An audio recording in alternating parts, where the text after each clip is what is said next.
मग पडते कोणाकडनं कोणाकडं खरं खोट का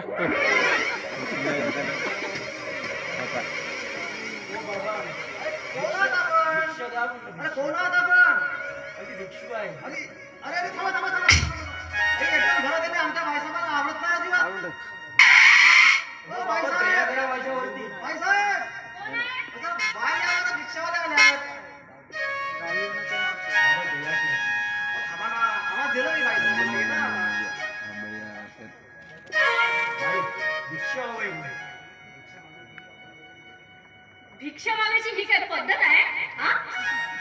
हे घालणं एका साहेबांचं आहे.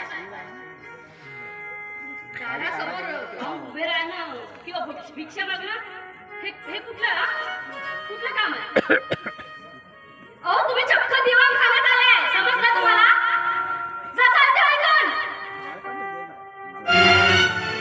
माई दया करा माझ्यावरती.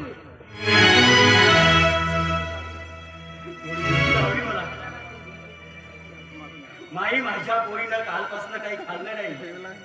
थोडं हे माझ्या पोरीसाठी. हे माई हे बाबा मला ठीक आहे. बिजू जा बरं. तुझी काय अन्न असेल ना ते आणून ते याला. दे बाबा. आणि हो तुझी पोर कुठे आहे? आहे ती माझी पोर आहे. राजश्री पोरी राजश्री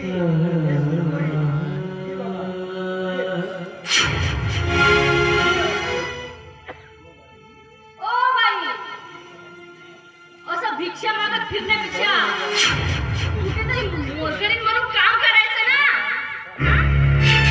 पण नाही, सवय झाली आपली बाईला. हो की नाही? हो, ते तरी हो, या शहरामध्ये आम्ही नव्हतो. हो, 2 घासाची खडकी भरण्यासाठी मिळेल ते काम करायला तयार होता. काही काम पण मिळालं. पण पैशासाठी मला माझ्या आम्हाला सोडून राहावं लागलं. हे बघ बाई, या म्हाताऱ्याला सोडून तुला राहावंच लागलं. तेव्हाच तर तुला मोलकरीण म्हणून कुणी कामावर ठेवेल ना. कदाचित मी सुद्धा ठेवू शकते तुला. बाईसाहेब लई उपकार होतो तुझी. पुरी बाईसाहेबांचं ऐक.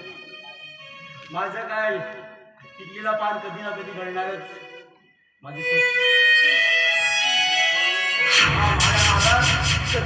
हा पिकलेलं पान गळून पडेल. बाईसाहेब तुम्हीच माझ्या पोरीला मोलकरीण म्हणून लई गुणाची आहे माझी पोर. ठीक आहे, आजपासून तू या घरची मोलकरीण. पण एक गोष्ट लक्षात ठेवायचं, या पुढे ना या म्हाताऱ्याला कधी घरी बोलवायचं नाही आणि इथे आणायचं सुद्धा नाही. आणि जर काही ते हा आला तर तुझी नोकरी गेली म्हणून समजू.